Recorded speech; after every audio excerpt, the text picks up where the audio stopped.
Hello, my friends, and welcome. It is a Saturday early evening for me, so I guess I'll probably be talking live to the West Coast. This is a live Q&A. For those of you who are coming on later after it's been archived, feel free to leave comments in the video comments section, and I'll wait a little longer for live people to show up to give instructions on how I best need you to communicate with me in order for me to best answer your questions and help you. So, we are talking about shifting timelines. I've been thinking about this today, and listen, I've done a lot of different kinds of energy work. I've studied with a lot of different shamans, shamanic teachers, spiritual masters, energy workers, whatever word you want to use. I've studied a hell of a lot, I've practiced a hell of a lot, and I've achieved a lot and experienced a lot. And among all of the things that I've experienced and I've seen, for me, the highest form of spiritual mastery is the ability to shift your timeline. Now, let me be clear. We are shifting our timelines all the time. You are, every single nanosecond, you are shifting into a new timeline. And so, as we have been taught by physics, science now is telling us what our ancient ancestors always knew, is that there are infinite numbers of timelines. There has to be. And whatever it is you can imagine has to be going on in an alternate timeline. So, we can imagine all kinds of horrible things, but can you imagine the life of your dreams, your perfect life of your dreams? Do you even know what that is? That is happening. That does exist. And it is happening. There is a timeline where there is a version of you living your perfect life. And there are things that we can do to shift into that timeline. And so I'm going to be talking about that. I'm going to be giving you 5 steps that you can take to shift your timeline so that you can be living in your perfect fantasy. And if you don't want to live in your perfect fantasy and you want to live in your biggest ego fantasy, you can do that too. But for me, again, after all of the work that I've done and all the power that I've experienced and all the things that I've seen and the masters that I've worked with and blah, blah, blah, I have come to the conclusion that the most powerful thing I can do is enjoy my life. So you notice here I'm putting, I don't know how long this will last, but I'm putting in all of the little pictures here a little subheading which says become an ascended master.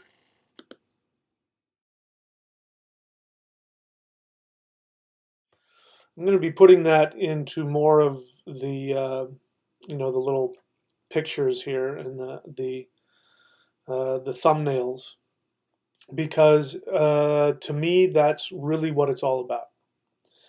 And what does that mean to become an ascended master? Well, one thing is for sure. You cannot become an ascended master if you do not know how to do what we're going to talk about, which is learn how to shift into new timelines and to understand what they are. So we'll be talking about the 5 steps of how to shift into new timelines. And as I said before, modern science has said that there are infinite numbers of timelines and that whatever can be imagined has to be happening in an alternate timeline. It has to be. And so the question is whether or not we are going to have the ability, the power to change those timelines. Now, as I said, we are constantly changing timelines all the time. Every nanosecond, you are shifting into a new timeline. You are recreating the universe. Every nanosecond, it's being recreated from the bottom up. And it takes a level of power to be able to choose the timeline. The other truth is that we are always choosing our timelines. But the question is, are we doing it consciously or is it happening unconsciously? Now, we always think that we are consciously choosing to do things, but in my experience, the majority of our choices are being made for us by our unconscious mind. So let me share with you from a shamanic perspective what my ancestors believed in terms of time and the nature of the universe. We have a word that I am certain that if not every single person listening to me, a large majority of those of you listening to me have used numerous times today. And that is the word weird. How is it spelled? I'm trying to remember how it's spelled normally here. Let me get my thing here. I think it's W-E-I-R-D. I think that's it. Weird. Weird means something strange, unusual, frightening, scary, but it comes from an ancient word, a very old word that our European ancestors used, and it had a completely different meaning. And the first spelling of it in English was W-Y-R-D, weird. You may have heard of a type of magic that people are, I kind of laugh at it because they call it the weirding way. But that was also used in a movie called Dune, the weirding way. And it had nothing to do with weird. It was something else altogether. It was cool and interesting, but that had nothing to do with what weird is. And in order to be a master wizard, master shaman, master, there were so many words. Wizard just simply means wise one, wise person. Sorcerer, I don't care what word you want to use. In order to be a master shaman, master wizard, you had to understand how timelines functioned and how they were created. And you need to be able to seemingly manipulate these threads of time. So what weird was the web of the universe. The universe is made up, again, I'm talking from my ancestral perspective, which is the Northern European, the Germanic tradition, which we know of as in the Norse mythology. That the universe is made up of a web. It's a web of life force energy. And this life force energy has conscious awareness. And this web is woven by three powerful beings that are called giantesses, and they're called the Norns. And their names correspond to the past, the present, and the future. The past is called origins, or urd, origins. The present was immediacy is one translation of it. Another one is the ever unfolding present moment, verdandi. And then the future was skuld, which is where we get our English word should. S-H-O-U-L-D, skuld. The Old Norse spelled it like this. I don't know how to pronounce it, skuld. Should, we use it when we say, you should do this. When we're talking hypothetically, we go, well, hypothetically, if one were to do this, then this should happen. It means debt. And it means that when we say, you should do this, we're saying, you have a debt to do whatever it is. So that was the future. The future was debt, which is what the East Indians called karma. Karma is a debt, and it just simply means it is the result of the actions that are being taken in the present moment.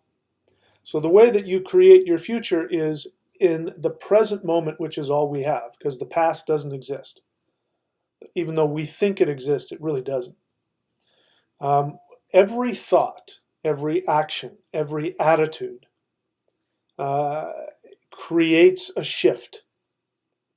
And we shift into a timeline in the present moment. We constantly do it. That timeline will then have a past. So we create the past in the present, creates a past, and then there will be a debt that has to be paid in the future. So what you want to figure out is, do you want a debt that is going to be pleasurable to you? You know, if you want to have big muscles, you go to the gym and you lift weights.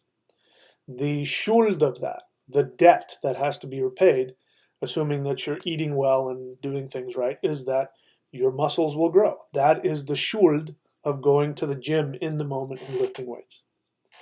So that is the same for everything else. Everything else in our life is the result of something that we are doing. This is why it's so important that you understand that you have to take full responsibility for your existence. If you do not take full responsibility for your existence, you will not be able to consciously shift in the present moment to create a new timeline. And all the time, I get people commenting on videos or reaching out to me, and they want to argue with me about this, and they want to argue with me. How is it that the poor children in Aleppo, how is it that somebody who's born with this, that some kid ends up being physically abused? How is it that they have chosen to have that happen to them? And they call me all kinds of names, all kinds of horrible names, because I have said that the soul chooses everything, chooses every experience that it has.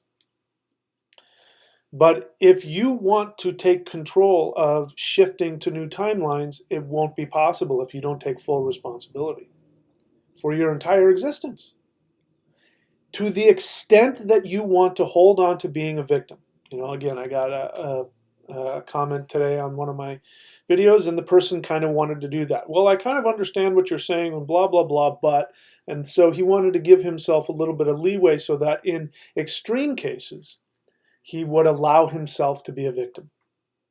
That's not what he said, but that's my take on it. And so to that extent that you want to allow yourself to be a victim, that's going to be the sticking point wherein you will not be able to shift to a new timeline. Because in order to shift to a new timeline, you have to be consciously aware of what you are creating in every moment. Attitudes, beliefs, actions, all play a part and create a new timeline. And it creates a past that has to be paid for in the future. And the future is the timeline. You keep shifting. Is that making sense? So you have to learn how to think holographically. Thinking in a two-dimensional fashion is this or that, here or there, up, down, right or wrong, good or bad, victim or controller. One of the secrets to learning how to shift timelines is to learn a basic fundamental rule of shamanism, which is, in order to control this web of life force energy, you must surrender to it. When you surrender to it, it surrenders to you. And that's a very fine line. I mean, it's actually very easy to do, but it's very challenging. Simple is a better way to do it. It's a very simple thing to do. It's not necessarily easy. But all of this can be achieved by, first and foremost, this is probably step 0, first and foremost, taking full responsibility for your entire life. And that means your past life, your present life, but that happens in the moment. In the moment. And we're going to be talking a lot about discipline. We are now in a astrological scenario where we have, let me see, I'm pretty sure it's still going on. We have Jupiter retrograde and we have Saturn retrograde. And these are the best times to learn, and these are the best times to have the best times to learn, and these are the best times to be able to make shifts. And I'm seeing it in my students. I'm seeing my students having this knowledge of, I am accepting this, and given me all the tools. I know what I'm supposed to do. And they're taking on larger commitments to their spiritual practice, which is giving them the discipline to shift. So yes, Jupiter and Saturn are retrograde. Jupiter is in Libra, retrograde, and Saturn is in Sagittarius. This is Vedic astrology, by the way, East Indian astrology. So this is the perfect time to learn how to do this, because Saturn says, listen, I don't have time. Actually, Saturn has nothing but time. Saturn doesn't have the patience to allow you to indulge in your nonsense when it's retrograde. It says, listen, knock it off. If you want to have your life better, you have got to discipline yourself in this area. Jupiter retrograde says, knock it off. If you want to achieve enlightenment, then you have to stop indulging yourself in the lies that you tell yourself. You have to wake up. And so Jupiter retrograde shoots out the lightning bolt. Saturn retrograde brings an intense willingness to undergo your Shirred. Whatever it is that you've created, accept it and move on. It gives you the ability to have the discipline. Both of them together give you the immediacy and the discipline to stay in the moment and continue to invest in new beliefs and new ideas and in new actions, regardless of what your programming has told you to do. So when we talk about programming, you hear this a lot. You've been programmed to do this. You've been programmed to believe that. It's completely true. But it is you ultimately that makes that decision. You decide to believe certain things. Your parents, the government, educational system, society in general, the internet, television wants to program you into believing certain things, and you are the one that chooses to adopt certain beliefs. And I won't get into all of that right now. We'll talk about it some more. So let's just get the 5 rules up here first. By the way, there's a few people on now. We've got 23 people. So the best way to interact with me is to leave a question. The way that you do that on the live Q&A is you write question in all caps. Please refrain from saying hello or putting your opinion down or arguing with me or talking to somebody else, because I have to scroll through all of that. I'm not going to read all that.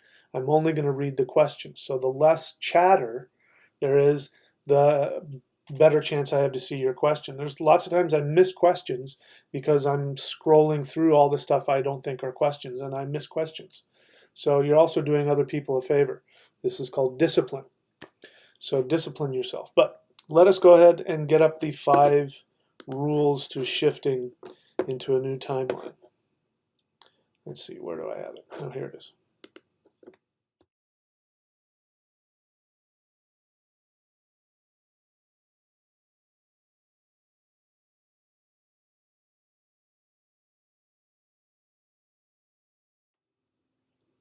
So I gave you step 0 already, which is take full responsibility for your entire existence, whether you like it or not.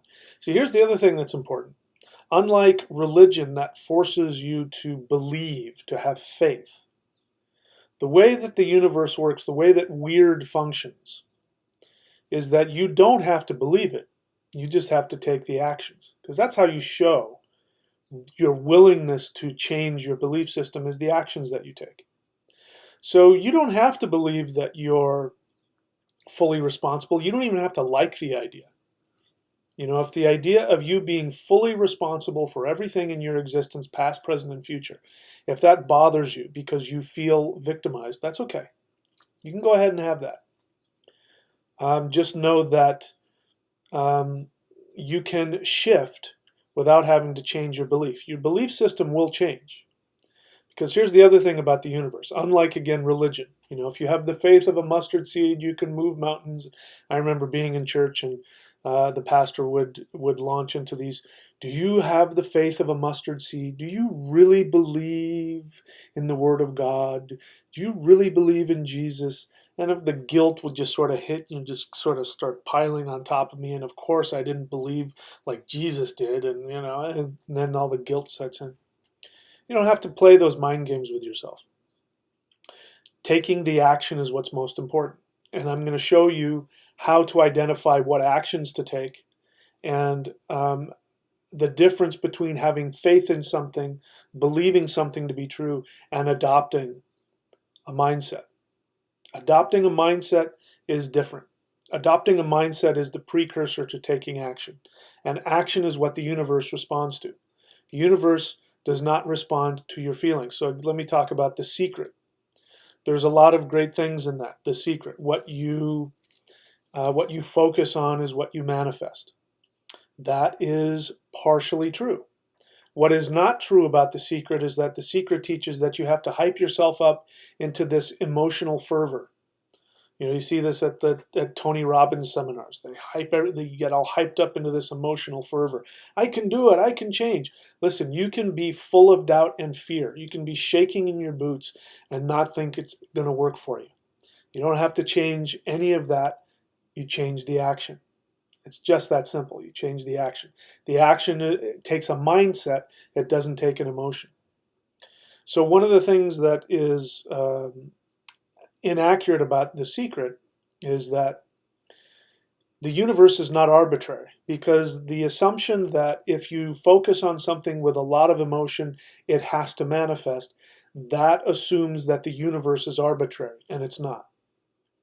Your universe is an interplay between your internal soul programming. You have programmed your soul with certain desires. You have to learn how to distinguish between, the desire to eat a plate full of donuts and the desire to be healthy. One of those is your soul, and the other one is just, your body, giving you an impulse. So you do have to learn the difference between them. You also have to learn the difference between the impulse to please others and to keep yourself safe, and the desire that you've programmed yourself with in order to achieve your highest destiny. So I kind of got lost a little bit there. So let me look at the list here again so that I can answer the question. So the number one is identify your karmic destiny. Okay, so that sounds easy. Maybe it doesn't sound easy to you.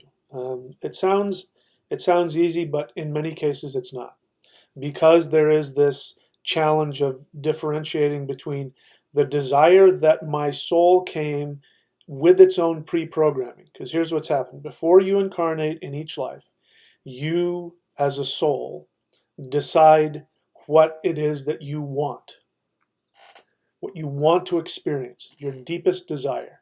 Your deepest desire is not to be a martyr and to cause yourself pain. Your deepest desire will never have as its end result some horrible penance that you have to pay. Your soul has no guilt. It doesn't. Guilt is a mind game we play with ourselves here. When the soul is free from the body, it has no guilt. It does want to learn, and the way it learns is through fulfilling desires. It wants to fulfill its desires. When you have fulfilled all of your earthly desires, you will not reincarnate. That's just the fact of the matter. So you can stay here as long or as little as you want. If you're saying that I want out of this life, we'll talk about that. And that's why we talk about becoming a perfected immortal, because that's the fastest way out. The fastest way out of reincarnation is to work to become an ascended master, a perfected immortal, and we're going to talk about that a little bit later. So, identifying your karmic destiny is knowing what your true soul desire is. So, to best understand that, I have written a book which addresses this. And this book, among all of the books that I've written, and I've written a lot of books, this one, if you follow what's in this book, you can forget about everything else, and you will be able to achieve having everything in this one lifetime and not having to come back. Having said that, we may need to talk about how to get the power to do it, but this is the book. It's The Shamanic, I believe this is the title. It's pretty close to this. The Shamanic Secret Commandment to a Perfect Life. Okay, you can find that by going to my website, michaelwilliamdenny.com. Okay, so if you haven't read any of my books, you can start with that one. It is definitely a prerequisite for the higher advanced training, which we're going to get into later, which is about becoming a perfected immortal and ascended master. And then you too can have all gray in your beard. You guys haven't seen me with a beard for a while. I'm toying with the idea of growing it back. All right, so you have to identify your karmic destiny. Your karmic destiny has nothing to do with paying back negative karma. It has nothing to do with paying for sins. If there are challenges in your life, these are not things that were forced upon you by some higher being or entity. Unless you have chosen to have that experience, your challenges are the result of your soul saying, you know what, in order for me to really get what I want, I have to wake myself up. So I'm going to put myself into some challenging scenarios that will finally wake me up to the foolishness of whatever it is I'm holding on to. And I'm going to let go of that, and then I'm going to go after what I want. And each time you incarnate, you are given challenges, and the challenges are ones that you give yourself. Now, if you give yourself an easy life, then the potential pitfall is that you get complacent, you get fearful, you get lazy, because there's no reason for you to change. Because the truth of the matter is the human, not the soul, but the human doesn't change unless they absolutely have to. We don't. We're wired to find the easiest way to survive. And that's because in our original state, going back 10,000 years, even less than that, just go back a couple hundred years, life was tough. We have it really easy now, but life was tough back then. So when you found an easier, softer way, you did it because that was the better way to survive. Now we have so many things that make our physical life so easy. The trap is that we get complacent, we get lazy, and we get trapped. And so we do things out of fear and out of a desire to be loved and accepted. And we go out of alignment with our true self, with our true desire. And then if we've lived a life like that and we've gone out of alignment, out of fear or laziness or who knows whatever else, then the soul goes, oh, I missed it. There was a thing I wanted and I didn't do it. I'm going to have to ratchet it up a little bit next time so that I wake up. Now, that doesn't mean that the more advanced you get, the more difficult your life gets, although that can be the case, because there are some people that their soul has gone through it enough times, they don't do that, and they come pre-ready to just know how to take fearless action towards what they want. And those are the people that you look at and you go, everything is so easy for them, why blah, blah, blah. And they're like, life is easy, I enjoy life, why make such a big deal out of it? Those are people who have been through that and their soul has said, listen, I'm not going to play that game with myself anymore. But the point is, it doesn't matter. How difficult or how easy your life is does not tell you how advanced your soul is. So again, I've kind of talked myself into circles here. So the first thing you need to do is identify what your karmic destiny is, which is to understand what your soul desire is. How do you know what your soul desire is? Your soul desire is that thing that gives you the greatest joy. And I'll tell you exactly how to figure that out. Now, if after me telling you how to do this, you say to yourself, I don't know, then that means that you have a conflict. And that's okay. That's part of the game that you've designed, your soul wants to learn by overcoming that conflict. So here's how it works. You ask yourself, okay, if I didn't have to make money, like if I didn't have to go work a job and have money in order to pay bills to survive, if I didn't have to please anybody else, if I didn't have to follow the law, if I didn't have to make my wife happy or my husband or my father or society or the pastor or my dead parents in my mind, if I didn't have to make anybody happy and I didn't have to worry about making money, and the only thing that you are required to do is whatever it is that just makes you so happy you can't stand it. That's your only requirement, is to find the one thing that just makes you happy. You don't have to worry about anybody else. What would you do? Now, you ask this to a little kid, instantly they have the answer. They don't have to think about it. They know exactly what it is that makes them happy. So as an adult, if you have to, now, I'm not judging you because I do it all the time. I go through this all the time. I'm constantly shifting. I'm constantly seeking to shift my life to the next timeline, the higher level, more happy, successful, fulfilling timeline. And so I keep asking myself these same questions. And I oftentimes go, what is it that I want? So if you can't immediately know what it is that you want, then you have conflict. And you have to search within yourself and find out who is it you're trying to please, how are you trying to avoid danger, because the other thing that we have built into this is that when you go after what you truly want, you will very often run into these challenges where you are going to have to go through a death. And that death may be losing a relationship. If you ascend and your partner doesn't want to come with you, the relationship will probably fall apart and you may have to make the choice to leave, or they may get so unhappy that they leave you. You may end up having to quit that job. You may end up having to change some behaviors, quit smoking, quit drinking, quit, snorting meth, or, whatever the hell it is that is holding you back. And it's going to be challenging. And that is the main challenge of life, all throughout life, to live fearlessly from the soul. Fearlessly means being willing to die. This is why our ancestors, my Norse ancestors, believed that if you died in battle, you went to Valhalla. And what they meant by that was that every moment that you're alive, you must be willing to die for that which gives you the greatest joy.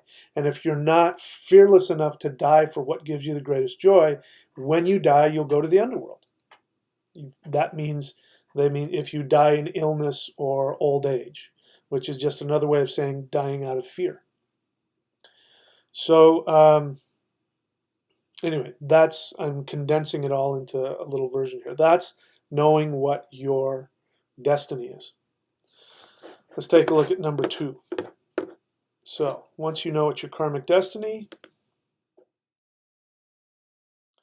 Okay, so I already talked about number 2. You have to identify your personal conflicts. Your personal conflicts, like I said, could be, well, my parents want me to do this. Because again, I'm going to go this is a long subject, but when we're little infants, we energetically learn what it is our parents want from us, and we try to become that so that our parents will love us and take care of us. Now, our parents are imperfect, some more imperfect than others. If your parents gave you the energetic message that you are not worthy to be successful, you are not worthy, you shouldn't make money, let's just say that, you're not worthy enough to make money, you should be poor. If that's the energetic message they gave you, regardless of what words they say, because as a little infant, you only pick up on the energy. That's what gets in there. It lays a programming, it lays a foundation, an assumption. You live with that assumption for the rest of your life unless you change it. So you can be an adult doing The Secret all day long going, I'm going to live in a mansion and I'm making $150 million a year. You can be telling yourself that all the time, but if the underlying assumption that you energetically picked up from your parents was that you have to be poor because you don't deserve it, it won't matter what you tell yourself. So that conflict will come up when you go after your true desire.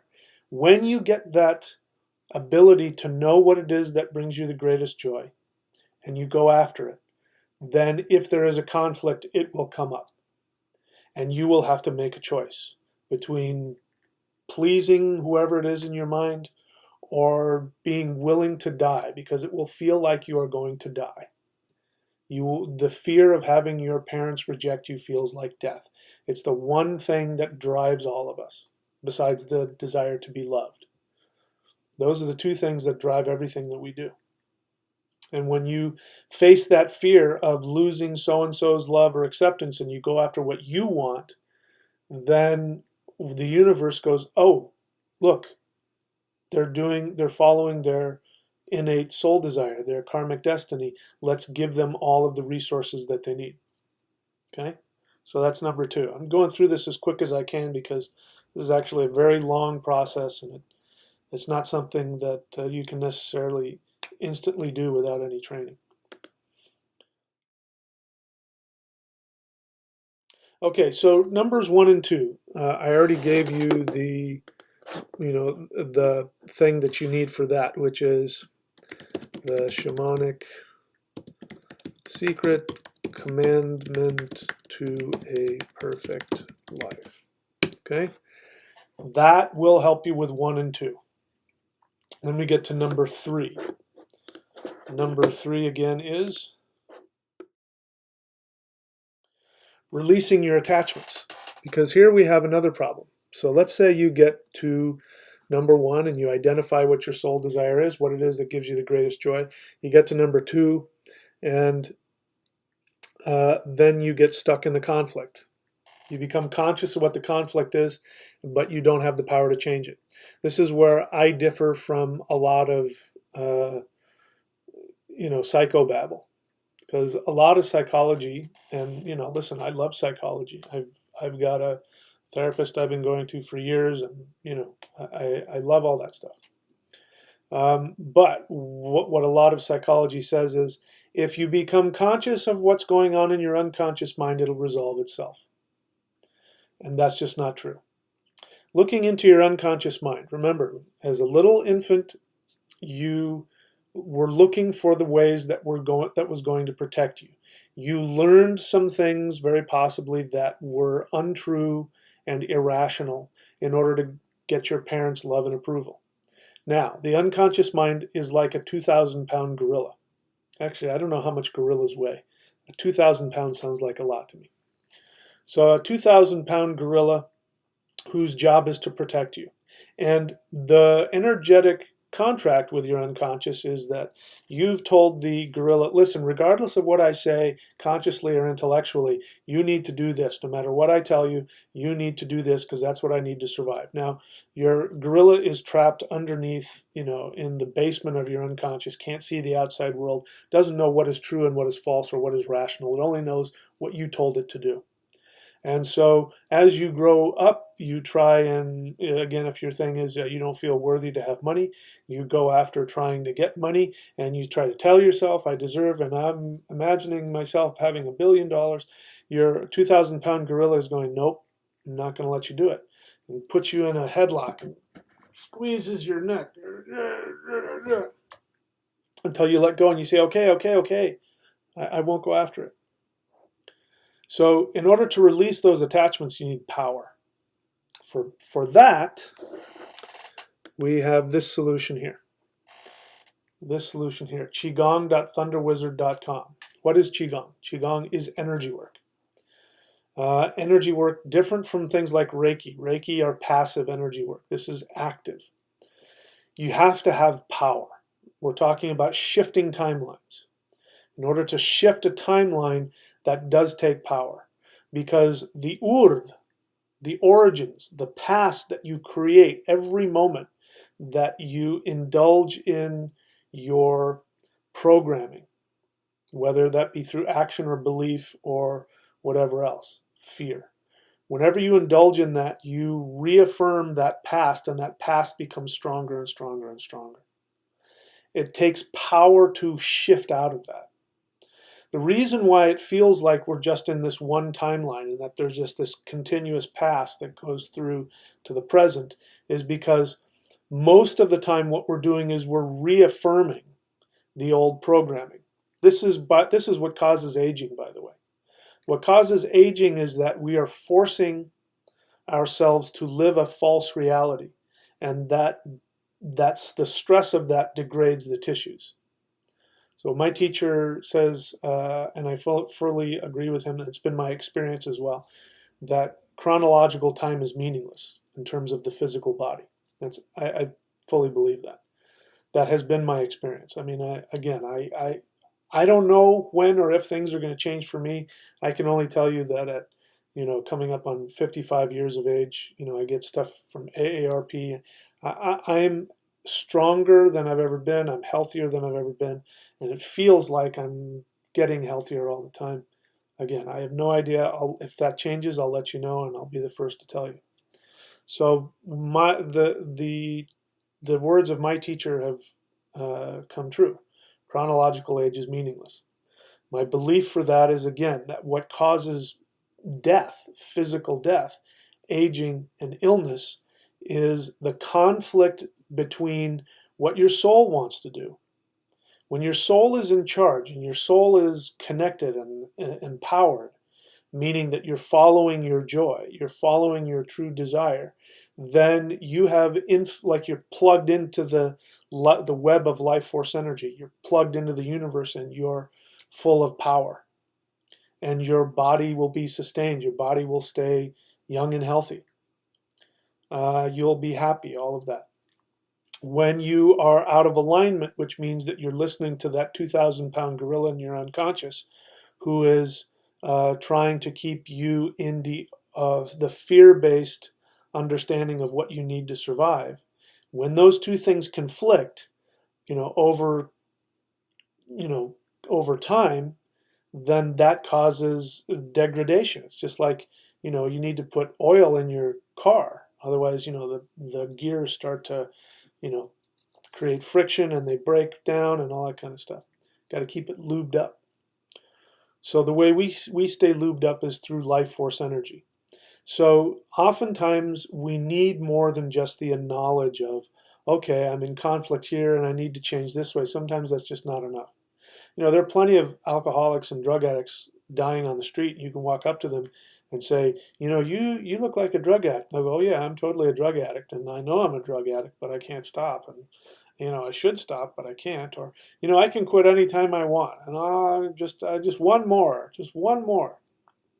That's what that is. They're continuing to indulge, and then the more that you indulge in your fear-based belief, you create a deeper track in your mind, and your brain just keeps going back to that.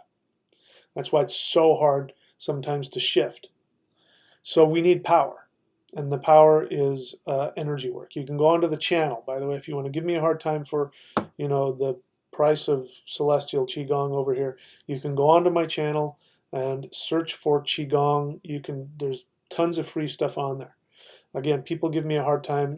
Every now and then somebody will say, you should do this for free. Like I should give up my time. They should be able to call me on the phone and talk to me for an hour and, do it for free. And if I was really a teacher, I would blah, blah, blah. There's plenty of free stuff on my channel. And if you want to really learn and you don't want to pay, that's fine. Go onto my channel and take advantage of what's on there. Stop complaining. Do something about it. Okay? But the most powerful energy work that I know of is right here. So if you're one of those who wants to learn how to become one of these guys,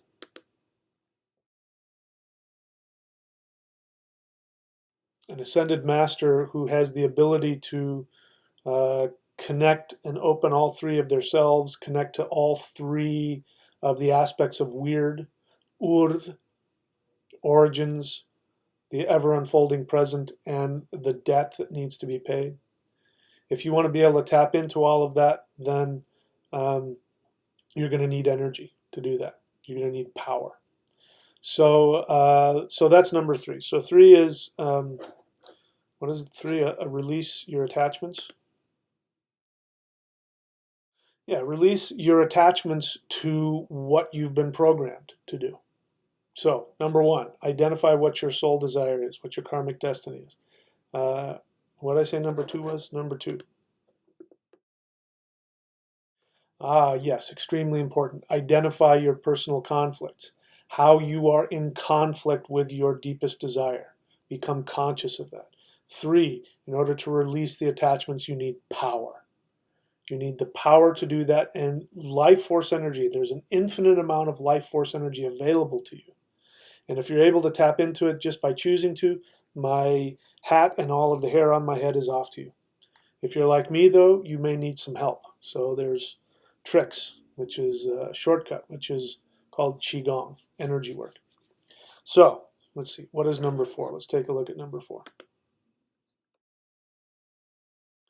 Okay, number 4 is you have to commit to a new future. So um, that means committing yourself to your new timeline. So let me give you just a real simple example of that. Before I was able to verbalize it and categorize it in all this kind of way, this is something that I've learned. I didn't read any of this in any books. This is all from personal experience. Everything I teach is from personal experience. Even if it's come out of a book, it's something that I've tested and I've proven. If it's something that I haven't been able to prove, I will tell you. For instance, I am obviously not a perfected immortal because I'm still in the human body. So it is my belief, based on my experience with these techniques, that this is what a perfected immortal is. I've been taught about it. I've been taught about how to become a perfected immortal and the techniques to do that. Of course, I haven't experienced that yet. Nobody has who's in the flesh. So that's one thing I can say. I don't have that experience that I've done that and come back. Everything else I teach is because of my experience. So I became aware, how many years ago? When I was 49. Oh, wow. Am I that old? When I was 49, I became consciously aware that what I wanted more than anything else was to spend my life surfing and hiking in the mountains. Second to that was practicing the shamanism of my ancestors. And then below that was to share this with other people. So as you know, I'm doing all of those things. Most important, and this doesn't sound very spiritual, the most important thing in my life is to surf. And I have now, after, when I was 49 and I was getting divorced and I had no money, I had no money. I had no place to live. I had no family. I had no friends. I had nothing. I had $500 a month that was coming to me from book sales, and that was it. And somehow from that, I decided I was going to move back to Southern California. If you know anything about Southern California, it's not cheap here. And I was going to surf. And here I am, 6 years later, and I'm living on the beach in front of my favorite surf spot. And I have the option to, at any moment throughout the day, to decide, do I want to go surfing? No, the tide's going to be a little better in an hour. I'll wait an hour, and then I'll go surfing. And then I got clients after that. I'm living that. I'm doing that. And it shouldn't have happened. If I followed what was in front of me based on my urd, my origins, it would have been impossible. Because what I just didn't tell you, because I've completely forgotten about it, was that I was also in huge amounts of chronic pain. And doctors were telling me that I was never going to surf again, I was never going to do this again, blah, blah, blah. I have no pain. I had, my knee was swollen up like a basketball. I couldn't pick things up because I had such bad tendonitis. My neck and my back were constantly in spasm all the time. And, oh, you got a pinched nerve here and you got a thing. None of it. So that was what I was under when I made that decision to come out here and go and spend my life to go surfing. So I've proven to myself. I've seen people that had the same chronic issues that I've had, and I've seen them become so debilitated that they can't function. And then they end up hooked on opiates or other stuff, and they walk around in crutches and all that kind of stuff, or they have fibromyalgia, or they have some other kind of autoimmune disease, or allergies to food, or in their life they can't do anything, and they get really old and sick. And I've come to believe that that is a result of this process that we're talking about. That it boils down to they are in conflict with their soul, and that conflict is now taking a toll on their body. And so they keep creating these timelines that take them down that path. As I said, there are infinite numbers of timelines, and whatever you can imagine is happening. There is a version of you experiencing that. That means there's a version of you living in the streets, homeless and in the streets, and there's a version of you that is king of the universe. And somewhere in between that is what your soul truly desires.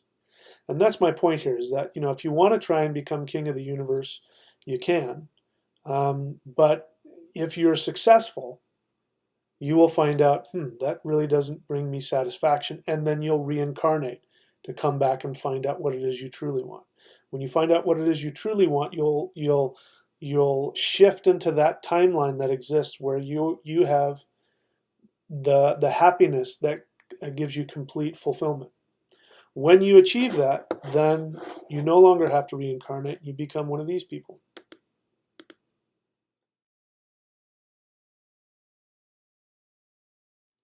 Which the Taoists would call a perfected immortal, which we nowadays would call an ascended master, which my ancestors called a light elf, a being of light who is able to intend their reality. And now that they've achieved this for themselves, they sit on the edge of infinity, just like in that, I love that picture, and look down at the earth and intend the perfect world. And then human beings can look to them and they can guide them. The ascended masters never force their will onto us, but all you have to do is ask. And if you want to know how to do it, the easiest way to do it is to face northwest and ask, show me what I can do to evolve. And if you listen, you will get an inspiration about, maybe I shouldn't bitch at those people. Maybe I shouldn't scream at people when I'm driving. Maybe I should, and you'll start to see. It'll sound kind of moralistic, but it's really a shift that allows you to not only get yourself in a space where you take full responsibility for your life and you're able to vibrate infinity, but it will always be helpful to other people. And sometimes being helpful to other people is not helping them. There's a lot of people out there listening to me who thinks that being spiritual is going and taking care of others, healing others. The only reason you should heal other people is because you have a karmic debt you need to balance with them. If you feel that you have something that they need and you're going to go heal them from their pain, then you don't understand or respect that they have their own path they have to walk. If somebody comes to you and asks for your help and you are able to do it and you have a karmic debt to pay off, that's one thing. But the most powerful thing you can do for anybody is to achieve your own satisfaction, your own happiness. And when you do that, automatically everything else evolves to the next level. Okay? All right, so that's, what was that? Number 3, number 4, where are we at? Commit to a new future is number 4. Number 5, take action regardless. This is probably, at the same time, it's the easiest and it's the most difficult. Because we are beings that are geared towards habit, and we go after what is easy. Like I said, nobody does anything unless they absolutely have to. And that's a survival mechanism. But if you take action towards your true desire, regardless of everything inside of you that is saying the opposite, that is what makes the shift. It's the action. You can't take the action unless you know what it is you need to take action towards. So you have to do the first 4 steps in order to get to that place. Unless, of course, you don't have a lot of stuff, and then you can immediately, like a little kid, oh, I want to be this, and then go do it. Most of us, we need to discombobulate all that garbage. By the way, while I'm on the subject, we need to get out of our heads.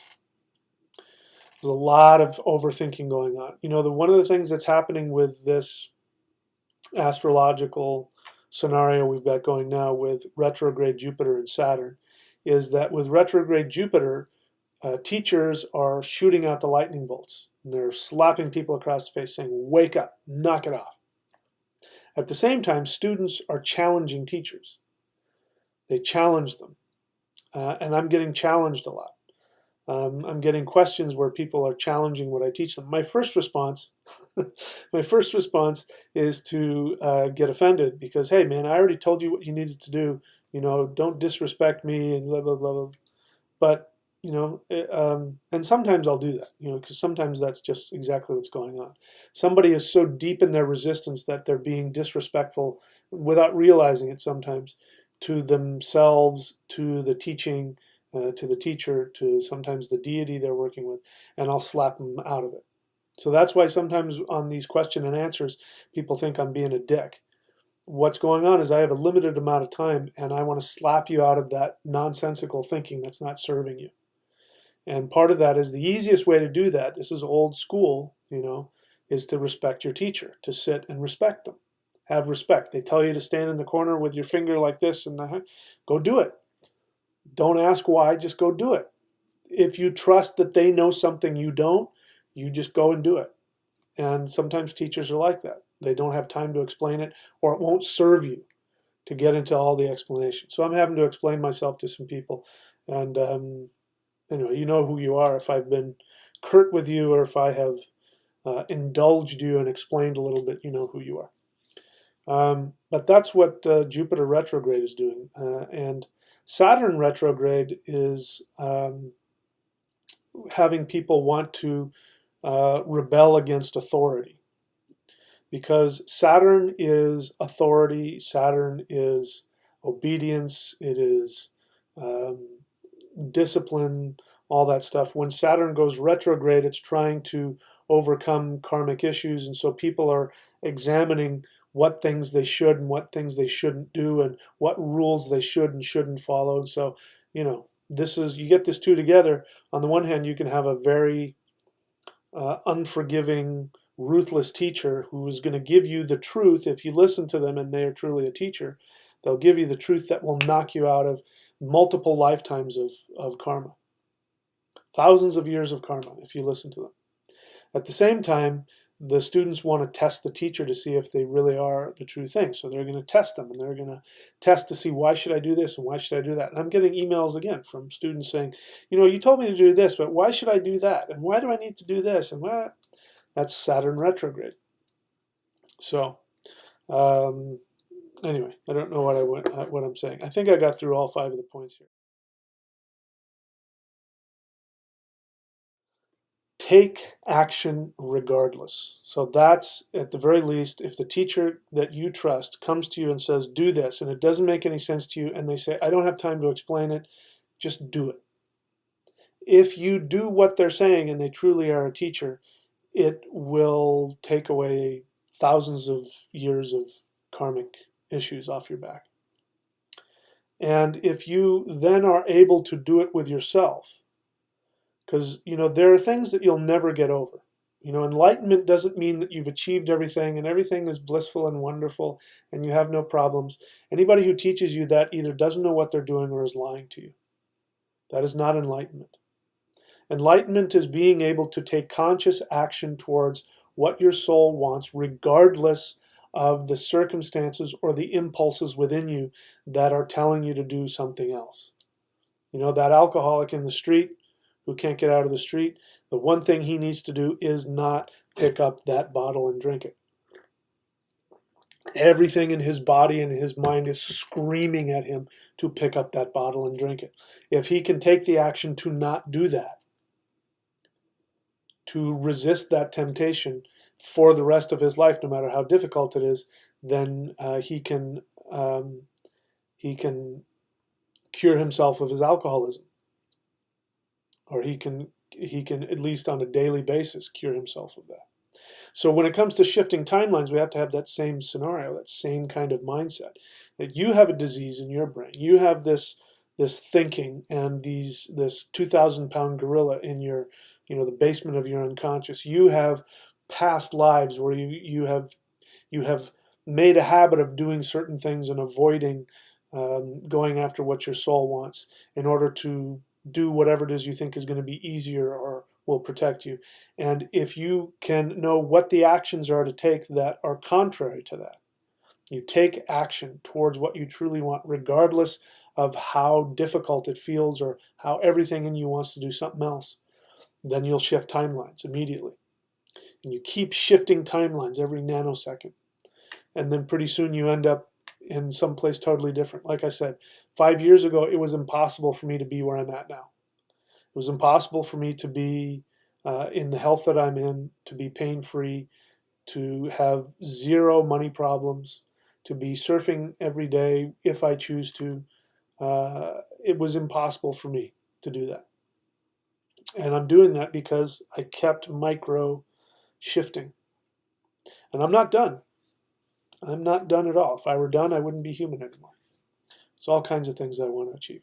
Okay, so we're going to take a break, and then I'll come back and answer questions again. If you want me to answer your question, you need to type question in all caps. Otherwise, I'm just going to go right through it. You know, if somebody's just, I'm not going to look at anything. Even if you say nice things about me, I just want to look at the questions. So anyway, I'll be back in a couple of minutes here. So, you know what? Here's what I wanted to say. A couple of things I forgot to say. When it comes to which one?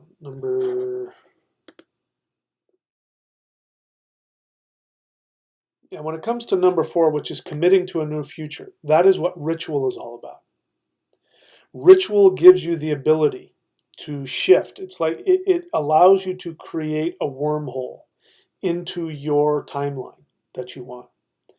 It allows you to make use of that 2,000-pound gorilla. That 2,000-pound gorilla is there for a reason. He's a magician, and he has the ability to change and manufacture reality. And he will do it as long as he believes that that's what you're telling him to do. The way we do that is through ritual.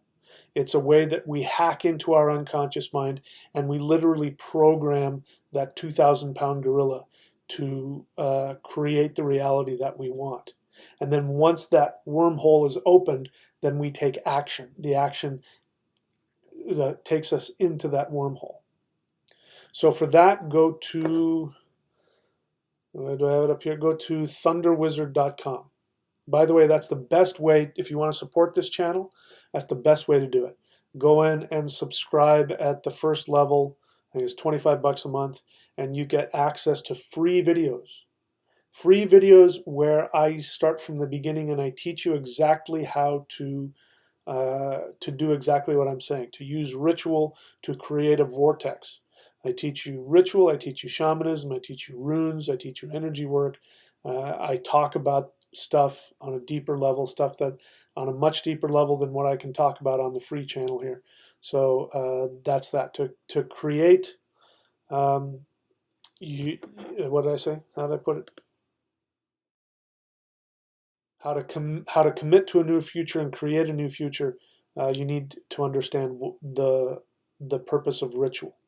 When you get to the point where you've mastered that, then you don't need to do ritual as much, or ideally at all. And then you can be like this guy. So that's what ritual does.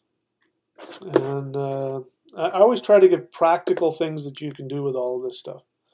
And then number 5, the other thing that will be helpful for number 5, this is both 4 and 5, is getting a Vedic astrological reading from me or from one of my apprentices. Each one of us vibrates on a slightly different level. Some, we're vibrating on completely different levels. That's what the planets represent. The planets represent different aspects of you.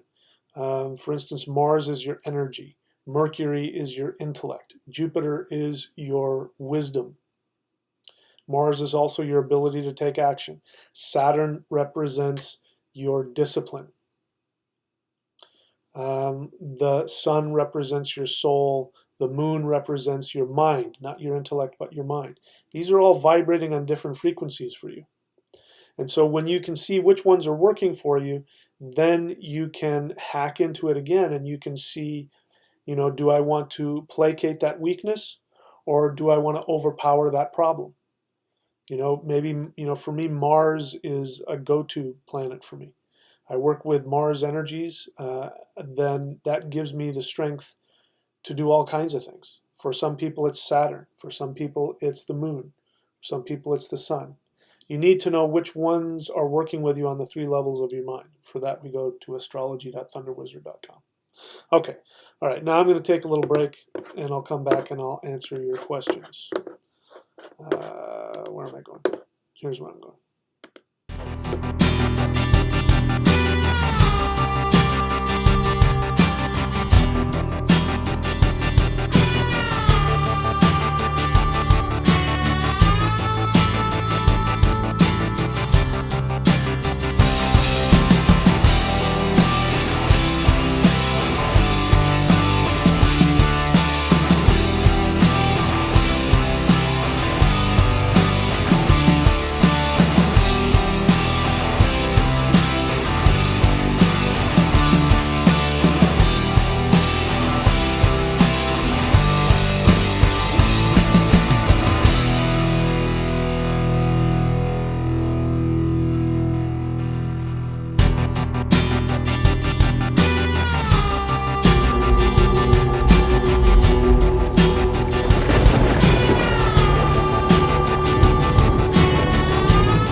Okay, so let's now take a look at some questions. And okay, so Emerson's Coffee Bike and Rum Shop threw down $2. Thank you, my sister. I appreciate that. Cosmo Joe, question. After raising and cycling energy, is the Dantian really the best place to store it? It tends to shoot up to the back of my skull when I do that, or radiate down the legs. Um, Cosmo Joe is talking about this. Qigong.thunderwizard.com. He's talking about celestial Qigong. To answer your question, the navel, the Dantian, which is the navel, what I teach you to do is after you do the high level energy work, you need to ground it. You need to ground it into the navel center. So if you're grounding into the navel center and you're feeling energy shoot up to the back of the skull and radiating down the legs, it just means that your meridians are opening up. And so one of the ways you know that the meridians are opening up is that you'll feel energy in different places. Sometimes you'll feel them in the balls of the feet, in the hands, as long as it's not painful, then don't worry about it. Just keep focusing on the navel. Put your hands right over left over the navel and focus on the warmth of your hands. But yes, the Dantian really is the best place to store it. If you store it in other places, you can cause yourself problems. The navel center is the port. It's the shipping port. It's where all the energy comes in. It purifies it. It knows exactly where to send it. Okay.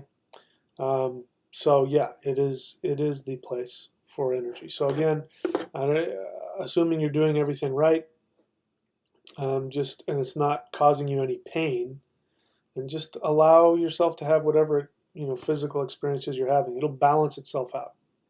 It's like you've got a bunch of kinked hoses in there, and you know what it's like when you turn on the hose and the hose is kinked, right? You unkink it, and then if it shoots out, and then it mellows out and becomes a normal stream. That's what's happening to your body when you're doing this kind of energy work. You're gonna run into some blockages, and that's okay. And that's just part of the deal. If it's too much, you just back off and you do less. Okay, it's like you turn the water down on the hose. Until the hose is able to kink, you don't have to have it at full blast. So if you need to do it for less time, you can. But I used to enjoy those feelings. I used to, do all my work and then just enjoy all the crazy stuff that was going on in my body. It felt good. All right, so let me see. Any more questions here? Grey Wolf, North Shaman 369. If you're talking to me, again, put questions so I know.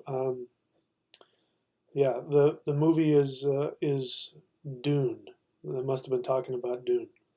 Oh yeah, Dune, D-U-N-E. The way of weird, the weirding way. Anyway, let's see here. Abrupt future. Yeah, there's the future. Whoa, it just came out of nowhere. Question. Hello, teacher. New student Greg here. Could you please pronounce a few words from my mantra? Ong Aing Hring Viche. That's not the whole mantra, by the way. If you're listening, don't do what I just did. That's not the whole mantra. So he got an astrological reading from me, which is here, astrology.thunderwizard.com. And the reason that we do that is because in order to hack into your unconscious and in order to give new instructions to the 2,000-pound gorilla, you need to have a secret, virus program that goes in there and then changes his instructions. And that's what a mantra is. In order to know which mantra, you need to know which planet. You need to know what your moon is, so we know what goes before it. We need to know what your ascendant is, because that'll tell us the first syllable of the name of the deity. For instance, there's the monkey god. I'm working with the monkey god. One of his names is Hanuman. That's not the right name for me. For my ascendant, I work with Anjaneya. So you need to know that. So you can't just, unless What the universe does is, if you don't know any better, the universe gives you a pass. And you can, teachers throw out mantras and rituals, and if you don't know any better, the universe will give you a pass. Sometimes you'll suffer mistakes from it, sometimes it'll work really well, and sometimes, more often than not, it just kind of doesn't do much of anything. And that's because you don't know how all of these syllables and these sounds, how they're aligned to you. That blueprint, that snapshot of how you're manifested, is seen in your astrology chart. So go to astrology.thunderwizard.com if you want to learn how to do that. Abrupt future. What is your opinion on vitamin and mineral supplements and herbal glandular supplements? My opinion is that the majority of them are nonsense. Herbal glandular supplements. I'll tell you, there's one that I use that's actually working pretty well. I'm hesitating because I don't want to walk into the kitchen to go get it. See, my place is big enough, I actually have to get up and walk into the kitchen. That wasn't the case just, a year ago.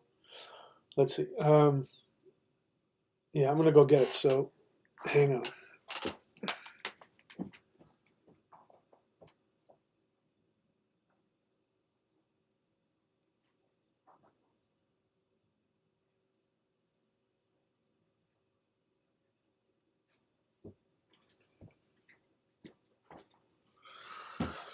So I've taken a bunch of stuff and they haven't worked. This one works. It's from, what is it? From Novus Optimum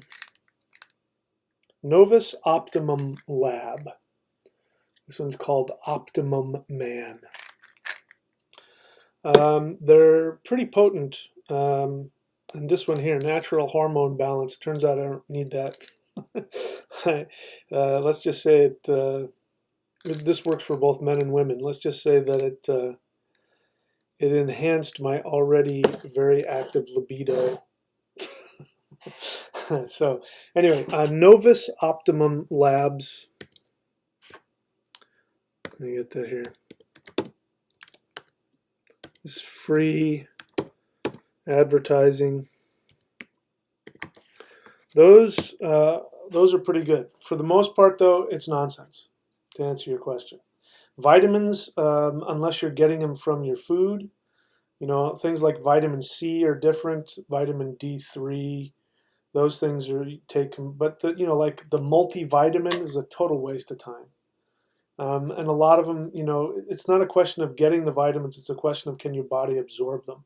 And so most of the time you're taking those vitamins and it's just making you pee yellow, and it's making your liver and your kidneys work harder. So I wouldn't worry about, especially herbal glandular supplements. Don't even waste your time. Just get it in the nutrition. That's my suggestion. Okay, Outback Jack's question. Sun, Saturn, Mars, Mercury, Ketu in Pisces in 8th house. Your thoughts? My thoughts are that I'm not doing astrology readings at the moment. So again, I don't know if that's, it's got to be Vedic because you got Ketu in there. I don't do that. I'm not going to do that today. So maybe another time. But thank you for the question anyway. Mark Stratton question. What kind of obligation do we have to helping family members overcome / deal with their issues? None. You have no obligation whatsoever. In fact, the more that you try to help them, the more you are damaging them and yourself. Your only obligation is to take care of your addictions, your problems, your issues. As you get better, they will get better. If they want something from you, they will come and ask. But to go and try and do something to help them, number one, shows a lack of understanding, because you are powerless over the choices other people make. You only have power over creating your own environment. And two, again, that's their task. They have to figure that out. For you to go and help them, assumes that you have something they don't. And it assumes that you're superior to them. I know you don't feel that way. You think, I want to help them. I want to do what's right. But you feel superior to them. And so you want to help them. You don't believe that they can do it on their own, right? Because otherwise you wouldn't be saying to yourself, I'll go help them. I've got a brother who, I don't know, I think he has some money now, so who knows how long he's going to be off the street, but he was homeless. Last I heard, he was homeless. Not my problem. The same universe that's been available to me is available to him. This all goes down to making those micro shifts, the choices in the moment. And every time you indulge in fear, any of those things, it keeps you trapped in where you are. But that's your choice. As difficult as it is, you can choose to start pulling yourself out of that every single moment by making different choices and different decisions. And it's not your job to help them with that. In fact, if you drive up on them and say, here, I want to take you to my church, right? You know how many people do that? Or I want to take you to Alcoholics Anonymous, or I want to, that's called abuse. Because unsolicited advice. Listen, you've come onto my channel. You want to know what I have to say. You're asking me questions. So I haven't driven over to your house and knocked on your door and said, hey, I have a message for you. Here's what you need to do. That would be abuse. That would be giving unsolicited advice. So get out of yourself. Forget the idea that you're superior to them. I know maybe this is hurtful to you because you think I'm coming from a place of love, but if you really loved them, you'd let them have their own issues, knowing that the universe is standing by with infinite resources to help them.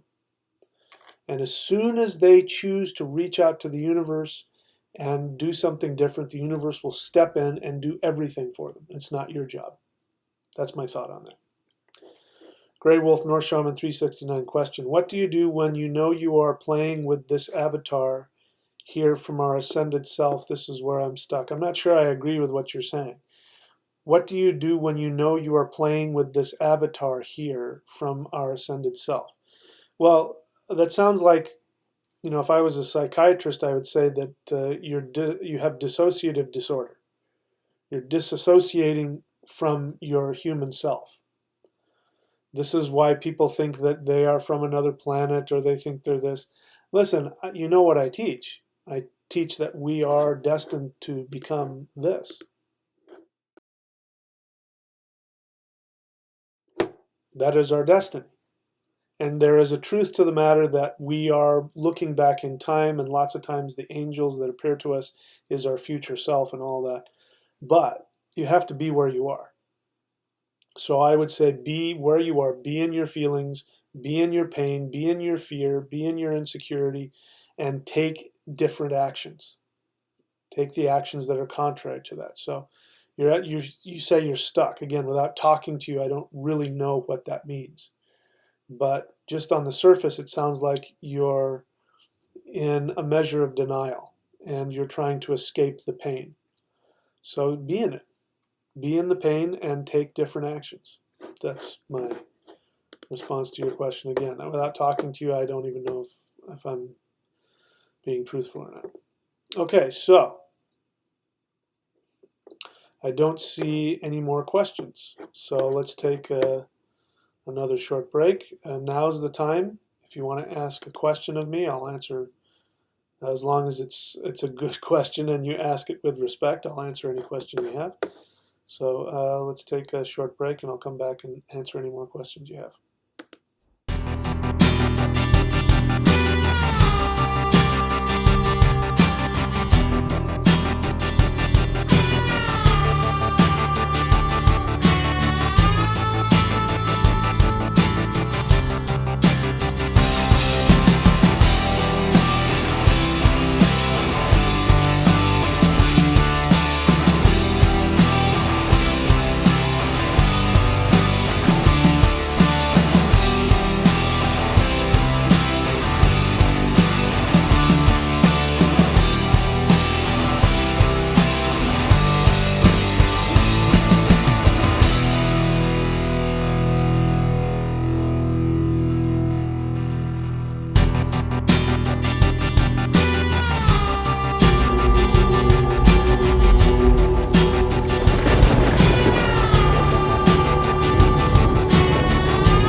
All right, let's see if there are any questions here. Oh, a couple of questions came flying in. Tiger Jockey question, just starting to cut my teeth on your free Qigong exercises. Do you have a recommended regular routine to do the Thor's hammer and Hool breath exercises or tips on forming one? Yep. What you can do is do the Thor's hammer for 10 minutes, 11 minutes, because 11 is infinity.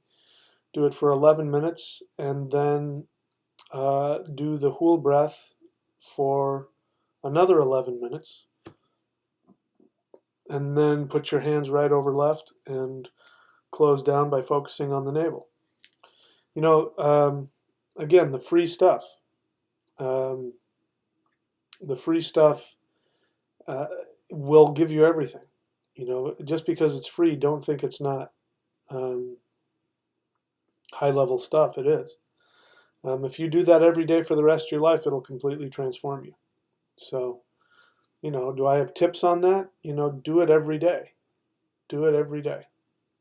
If you do it combined with the mantra, like if you've gone here and gotten an astrological reading from me, if you combine that with and then do that before you do the mantra and then close down, it will expand your ability to intend your reality thousands of times. And it will take care of both kinds of energy. There's two kinds of energies. There's life force energy, which is called chi, prana. My ancestors called it ond, I believe. Life force energy, breath energy, the life force energy of the universe. And then there's kundalini. Kundalini is the psychological self, the individual identity, the ego in the spinal column. And this is connected to the chakras. They're two different energy systems. They work together and they influence each other and they stimulate each other. But when you do them both together like that, it's extremely powerful. So there's some tips for you there. Cosmo Joe, question, is there an optimal exercise for expanding, clearing the channels of the head, which I feel is very constricted? Yes, it's called don't think so much. Cosmo Joe, correct me if I'm wrong. I mean, I'm pretty sure I know who you are. I may be mistaking you for somebody else who I also know. Thanks a lot. Weren't you somebody who was recently talking about, when we were talking about, you know, what the ideal parents do, you were talking about what a good father does? This is like a theme for you. You think way too much. You're always trying to figure everything out. I could get into why that is. I think a lot of that has to do with guilt and with wanting to run away from yourself through controlling. You think if you can figure things out ahead of time, you can control the situation by figuring it out. That's now it makes perfect sense. Of course, all that energy, it's getting stuck in your head. Thinking is constriction. It's when somebody's thinking all the time, it's like having your muscle constricted all the time. It's just constantly constricted. That's why people get headaches, because they're trying to block their emotions with their thinking, their intellect. Migraines are a result of suppressed rage, and you're trying to think yourself out of the rage, and then you get a migraine.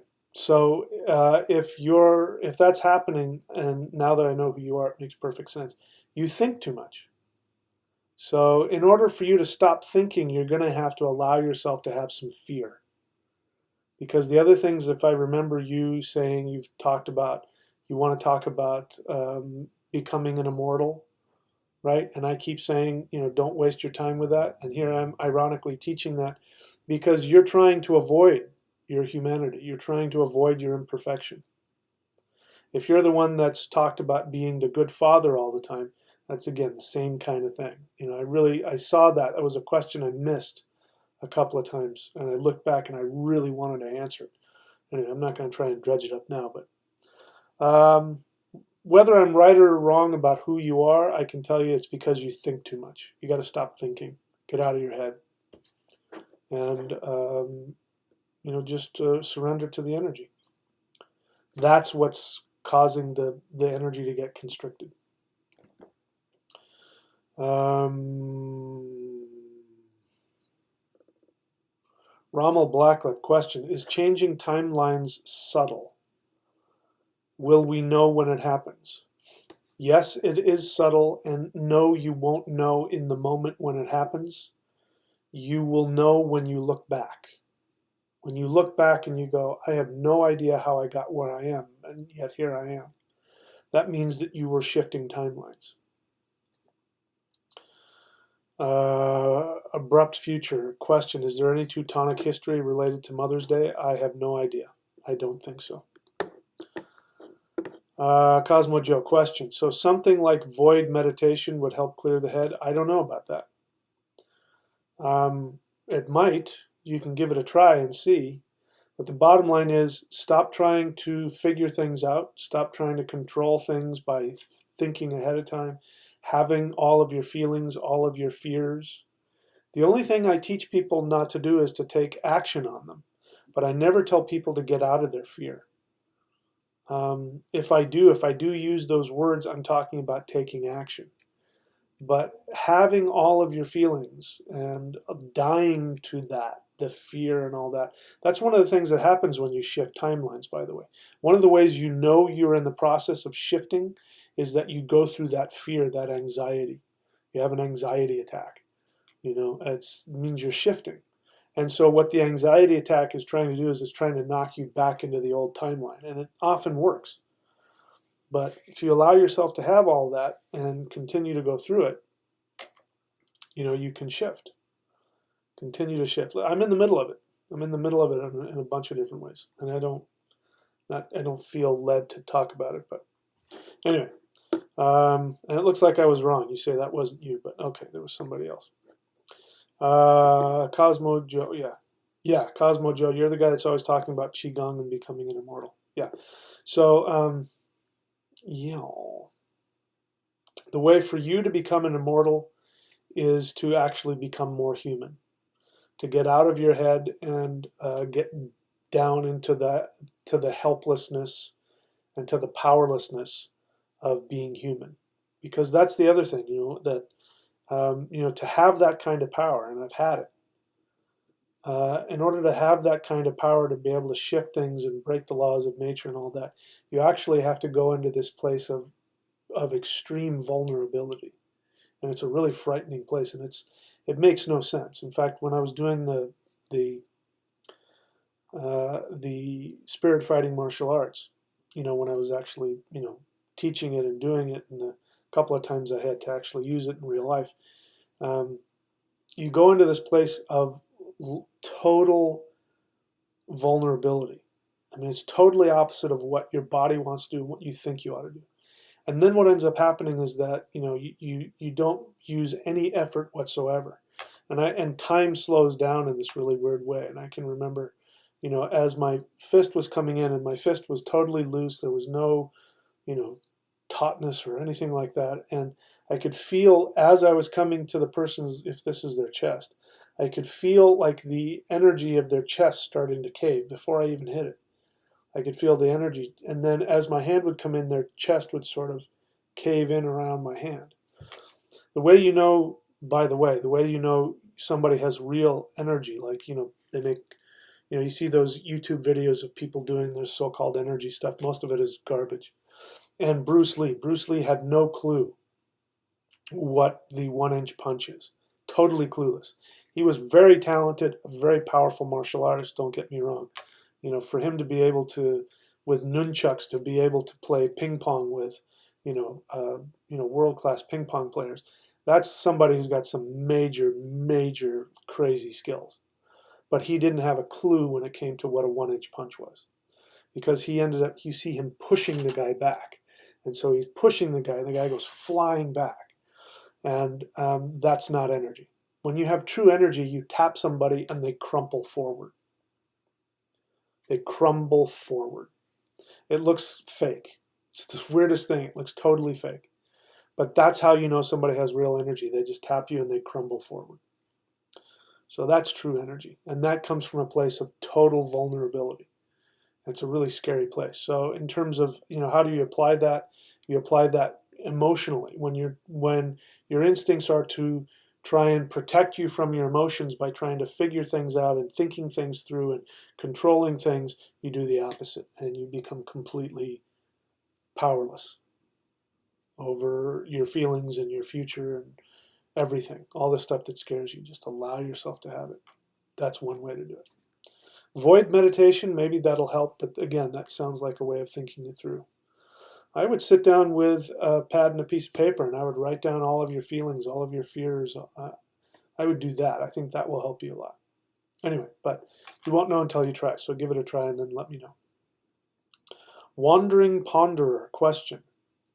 I am struggling with asking for help from gods/goddesses and manifesting things on my own.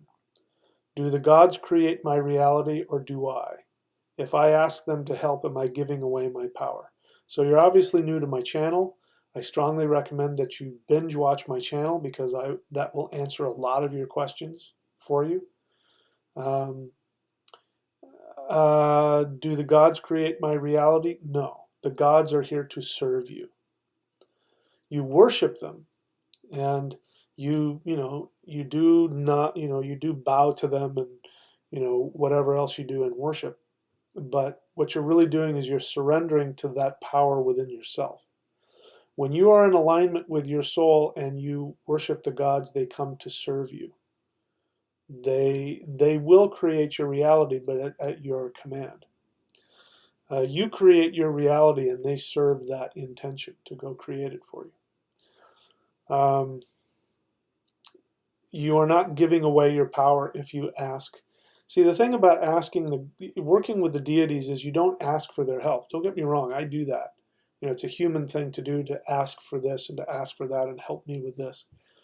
But I'm of the understanding that whenever I'm doing a ritual, again, to really understand what a ritual is, go to here, astrology.thunderwizard.com, and find out what energies you need to align yourself with, which is what a ritual is, which direction to face, which deity to work with, which mantra to say, what element to work with, all that kind of stuff. What you're doing is you're aligning energies. And then you intend your reality. Now, when it comes to intending your reality, you may not know what it is you truly want. So you may be making a mistake. You may be asking the gods to give you this and to give you that. And if you're doing it out of a mistaken understanding of what it is you think you want, like a lot of people think they want money. If I could just have enough money, that it would all be okay. But what they're not telling you is that they're planning on taking that money and then bailing out their drug addict girlfriend or whatever and getting them a job or something like that. And the universe is like, yeah, I don't want to co-sign that. I'm not going to give you that. But it's what I want. Please help. Or I want to have money. If I have money, then I can do whatever I want and I'll be safe. It has nothing to do with what you want.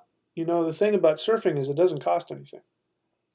I mean, yeah, you got to buy the surfboard and whatever, but for me to pick up my surfboard and go in the water and go surfing, there is no being on the planet can give me that. Only the ocean can give me that, and it's free. So having trillions of dollars isn't necessarily going to give me what I want. But when you know what it is you truly want, the universe gives you that. How many beds can you sleep in at one time? How many cars can you drive at one time? How many pairs of shoes can you wear at one time? How many, coats can you wear, right? You only need one pair of shoes and one pair of pants and one shirt at any given time. You only need one bed. I can only stay in one room at a time, even though I've got, a small kitchen and I've got a living room out there. I can only be in one room at a time, so I don't need a mansion. Now, you may think you need that, or you may think you want that, but the truth is you don't. You want only that which is going to give you the ability to achieve your desire. So, asking the gods doesn't give away your power. What you need to do is to figure out what it is you truly want. And then you use the gods to align yourself and then You intend that, and then the gods will give you the power to create that. So working with the gods is not like working with, the Abrahamic God where you have to bow down and give away. It's a cooperation. And if there is a sacrifice, like in the old days they would sacrifice an animal, it's an exchange of energy. But you're not giving anything away. You're not disempowering yourself. It doesn't work like that. All right, so let's see what else. Cosmo Joe, question. It sounds like Moshi no Moshi, mind no mind, the Zen state. Well, that is not a question, and if that's how it sounds to you, then so be it. Zeroz Lucian, question. Can the unconscious mind change timelines? Timelines shift of themselves. You're on the right track. The unconscious mind is absolutely necessary to shift timelines. And the unconscious mind does have the power it empowers your choices or controls your choices, and it will create your reality for you. So yes and no. The timelines shift of themselves when you align and take action towards your true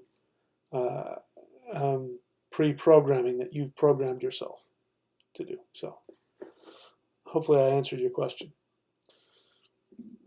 Gremnor Thomas, question. About a week ago, my navel center felt bad, and I struggled to any breath meditation, breathing into the navel. Why is that so? Well, first, I'm having a hard time reading your question. I know sometimes people are trying to type on their phones or something, but if you can actually type the question in a legible way that I can read it, spelled right with punctuation, that helps. And I think it's important. You're asking me a question. You should be able to voice your question in a way that I can read it. So you're asking me why a week ago your navel center felt bad and you struggled to breathe into the navel is what I'm getting. I don't know. I would have to talk to you to find out. On the surface, it sounds like you were having some kind of a panic attack. I don't know if you had a bad fish that day or if something else was going on. I don't know, to answer your question. Why that happened, I don't know. My first guess is you were having a panic attack. You were surrendering. Breathing from the navel is a way to surrender to the flow of life force energy. And for some people, giving up control, it feels like they're giving up their control, and it scares them. Okay. All right, no more questions. I'm going to do one last little break here. If there are any questions when I come back, I'll take them, and then I'll get off for the evening. So be right back.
Okay, so let's go over very quickly the 5 steps and the tools that I have made available to you so that you can learn how to do them. Again, one thing you need to understand is that this is, people want to come onto YouTube and they want to, spiritual seekers, and they want to think themselves. They think that they can think themselves out of everything. They read a bunch of books or they listen to a bunch of YouTube guys and, you know, get stuck in their head.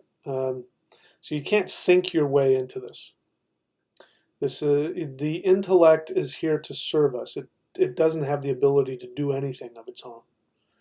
It's helpful. It helps us determine which side of the road to drive on. It helps us figure things out sometimes. But unless that understanding translates into action, it's just a bunch of thoughts in your head. So you have to know what actions to take. And again, I try and give people practical tools that will give them real actions to take that will change things. Okay, so number 1 and number 2, what I suggest is go on to my book website, which is michaelwilliamdenny.com, spelled Denney, and look for the Shamanic Secret Commandment to a Perfect Life. Those typing lessons I took way back in the 80s, I didn't know that. Look, they served me so well now. And get the Shamanic Secret Commandment to a Perfect Life. That's going to help you with the first 2 steps, which is identifying your karmic destiny and working through internal conflicts that you have. Okay, and then number 3, releasing attachments. In order to release attachments, you need power. For power, the most powerful thing that I've ever experienced is celestial qigong that I can teach on video is celestial qigong. For that, go to qigong.thunderwizard.com, or you can start with the free qigong on the YouTube channel. You need power. You need power to be able to do number 3.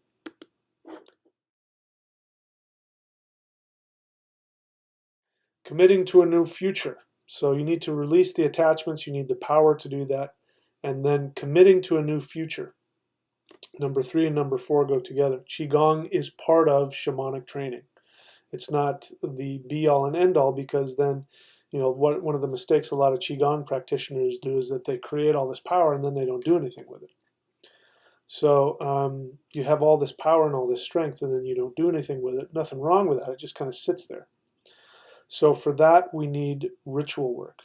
And shamanic ritual is the ability to literally dial in different dimensions, different timelines, and creates a wormhole through which we can walk through.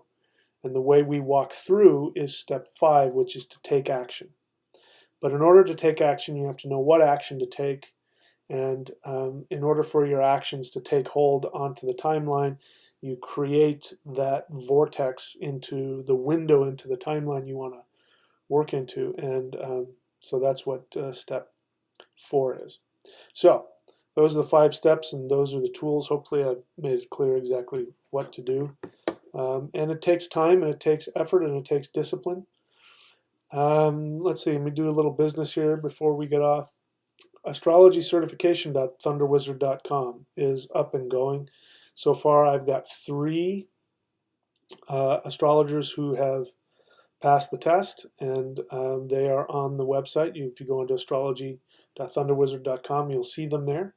And I am promoting them, and they have my stamp of approval. They've learned my type of Vedic astrology. And anyway, you can work with them and save $100. If you work with me, it's going to cost you $100 more. If you want to learn my type of Vedic astrology, you can go to astrologycertification.thunderwizard.com. Having said that, I recommend you get a reading from either me or one of my apprentices before you do that. I'm there's at least one person I know who I don't think had a reading from me and is running into some questions about some of the stuff that they're learning. If you get a reading from me, it's really clear because you know exactly what I'm talking about. Let's see, what else? We are going to be moving into a new teaching phase here pretty soon. And every time I make a video, I'm actually leading up and I'm giving you tools to get ready for this. And that is, I'm going to be teaching you a technique to, if you do it every day for the rest of your life, there's a possibility you can become an ascended master. And I forget what they say. I think it was, if you do it every day for 10 years, or if you do it every day for 20 years, or I forget what it was. And I don't go by those kinds of, time frames. It is important because every time you do it, it's that whole idea of shifting timelines. And it's an amazing practice. I've been doing this stuff for a long time, and I did it for a while, and I stopped doing it, and I've done other things. But I have to say that this one particular technique, when you do it, it's just like dialing in, the combination on the lock. And there's this feeling that you have after you've done it. It's not like this amazing, like, you do Qigong and you get a ton of energy, and you do this one, you get a ton of energy, but there's this feeling of, everything just kind of makes sense right now. And what it will do is it will give you the ability to intend your reality, which again is what I believe an ascended master does.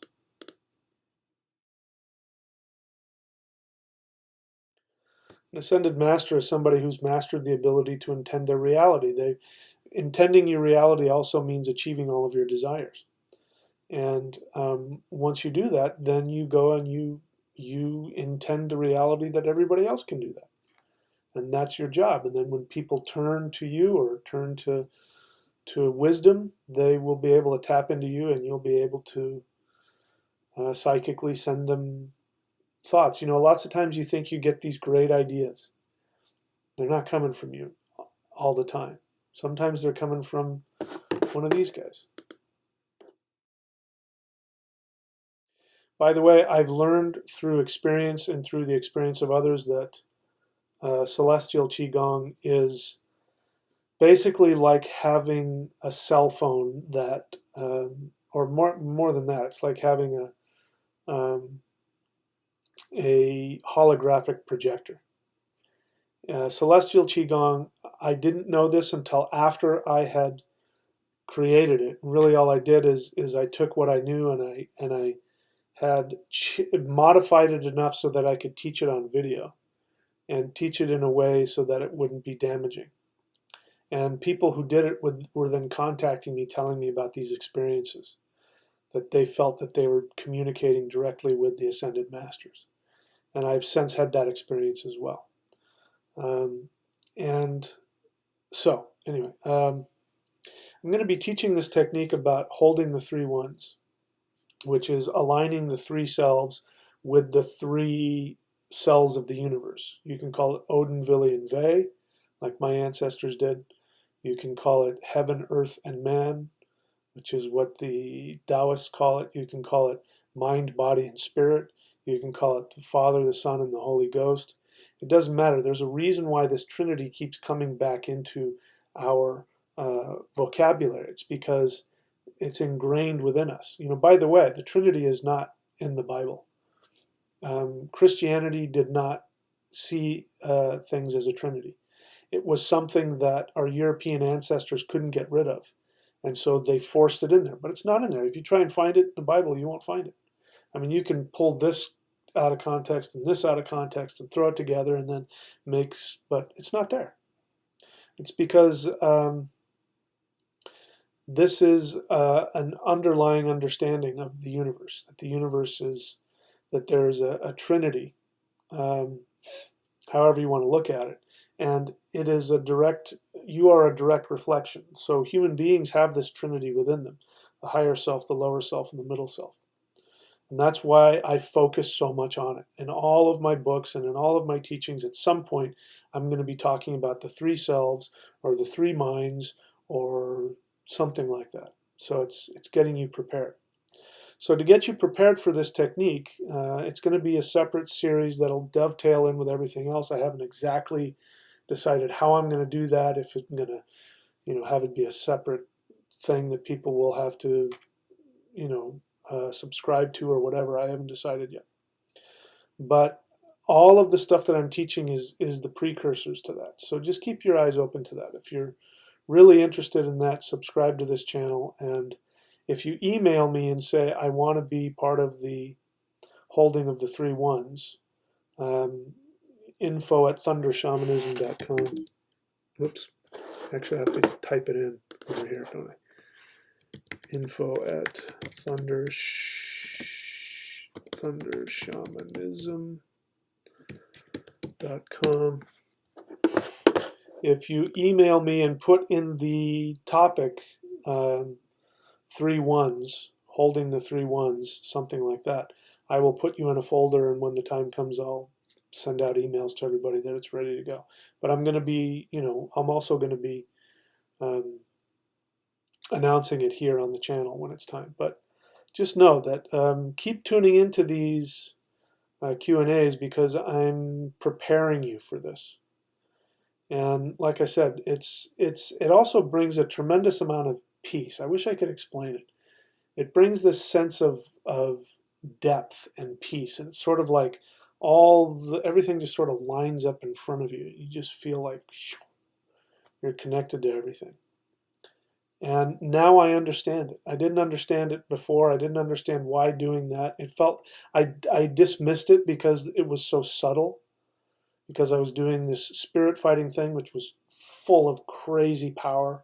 Like I said, you barely tap people and they, fall to the ground, and, you move so fast people can't keep their eye on you, and you do things that, I was doing all of that, and I was doing this thing on the side, which was, part of the original tradition. And it was so subtle that I just I didn't pay attention to it. I stopped doing it. And I've started doing it later, and I'm seeing, that all of that work that I've been doing this whole time and all the practices that I've done have lined it up. And now it just lines everything up. So we'll be talking about that as we get to it. So anyway, that's it. I'll check and see if there's any last minute questions, and then I'm going to give us all a break here. All right, abrupt future. Question. Have you seen people from the East start fires with their hands? Is that real? I haven't seen anybody do that. I guess it might be real. I honestly don't care. If they do, it is a parlor trick. Even if they're doing it with their energy, it means nothing. I wouldn't waste any time doing that unless you just want entertainment. It's nothing. It's nothing that if somebody did that in front of me, I might go, "Ooh, that's interesting," and that's it. But it doesn't have any spiritual value. It doesn't have any. It won't give you the ability to intend your reality. It's like doing a trick within the matrix. You're still trapped in the matrix. You're just doing a card trick in the matrix. Basically, is all it is. Wondering, ponder a question. In Teutonic tradition, I don't know if it's unconditional love is the great original force. Wicca. Wicca has nothing to do with Teutonic tradition. Wicca, I'm not bagging on it. Wicca is a very newly created thing. Gardner was taking stuff, Teutonic stuff, and calling it Celtic, and it's just all made up stuff. Nothing wrong with it. If it works for you, go do it, but it has nothing to do with any traditional Germanic pre-Christian tradition. Is merging with unconditional love the end objective of Teutonic shamanic work? I mean, I'm not going to say no, because that sounds like a lot of fun. Listen, let me give you an experience that I had when I was 7 years old. When I was 7 years old, I was a Christian, of course, and I thought that Jesus didn't love me, and it really bothered me. And I went to bed that night, and I had a shamanic dream. I left my body. I was yanked out of my body, and I was taken up, I don't know where, but I remember coming out of the Earth's atmosphere and all kinds of other stuff, and I got to this place where there was this bright light. And I started getting closer and closer until I merged with the light, and I felt bliss beyond my wild. I mean, it was intense, and it was more real than anything I've ever experienced in waking life. It was more, I can't explain it. It was more real than this life is. I thought I had merged with Jesus because I was a Christian. I have since come to the conclusion that that wasn't Jesus because it didn't, number one, it didn't say it was Jesus. It was me. It was my eternal soul. So if that is the goal, that's what happens. That's the goal of all of it. The way you've phrased it sounds very Christian. It sounds very New Agey. And in my experience, a lot of people who want to merge with love and light are in denial about how much pain that they're in. They're in a lot of emotional pain. That's why I focus so heavily on being in your feelings, having all of your feelings. There's nothing more spiritual than when you're sitting on the toilet. You know, that's as spiritual as anything else. Being full of love and all of that, you know, if it turns into something great, but more often than not, it's just narcissistic denial. So, you know, I can't say no because I've experienced it and I do think it's the ultimate goal. But I would say that if that's your focus here on earth while you're doing your, uh, again, I can't say it's not, you know, who knows, maybe some people can do that. My experience is that most humans are struggling through a lot of painful crap and they're trying to avoid it. And a lot of them use that like they use drugs. In fact, people use drugs so that they can convince themselves they're in this place of love and light all the time. And they're the most angry, fucked up people in the world. So I can't say no. My first response is probably not the focus, I would say. I don't think my ancestors talked about dying in battle, which is living fearlessly and then, you know, not having to reincarnate. That's a whole different mindset. Anyway, question. X Fox question: does the mandala effect have anything to do with? Again, you're new to the channel. I don't know what the mandala effect is. If you want, you know, I say it's disrespectful to ask me about other teachers. Now you don't know any better. You're new to the channel. You're not trying to be disrespectful to me, but asking me does the whoever somebody else's thing. You're putting me in a position of bad mouthing some other tradition that I may not have complete knowledge in. So it's disrespectful to them. It's disrespectful to me because you're not asking me what I'm teaching. You're asking me what somebody else thinks or what somebody else teaches. So to answer your question, I don't know because I don't, you know, I've read about it, but I don't even remember it. It didn't, whatever it was, didn't stimulate me enough that I went to go find out about it. So I can't answer your question. Jedi Black Knight question: do you use the Sarvatobhadra chakra to determine one favorable sound? I don't know. I use the Rashi chakra. I don't know if that's the same or not. Anyway, he's asking about an astrology question. Astrology.thunderwizard.com. So I don't know that particular chakra by name. If it's the same one that I use, it's also called the Rashi chakra. If not, then it's something different. All right, there you go. Oh, here comes a question just came in. John V01 question: can we are able? So, guys, again, write things out in using good English, good grammar, punctuation. Can we are able to experience the shamanic by own self? So maybe you don't speak English as your native language. So my apologies. You're asking me, are we able to experience shamanism by yourself? You mean without a teacher? Yes.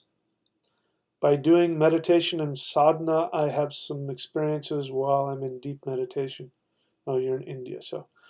I'm not sure I understand what your question is, because then you go to answer it. You ask a question and then you answer it, so it's not really a question. But, you know, can you experience it by yourself again? I guess so. I don't see any reason why not. Anyway, I'm not sure I understand your question fully, so I won't go any further, but thank you for asking. Okay, that's all. I think we're done. So I've done all of my business, and I'm now going to relax. I'm going to eat some more. I think I'm going to grow my beard we'll see if next time if I have a beard or not. If I decide to keep it, we'll see. So far, I'm kind of liking it. But all right, so that's it, my friends. I will look forward to talking with you next time. Have a good weekend.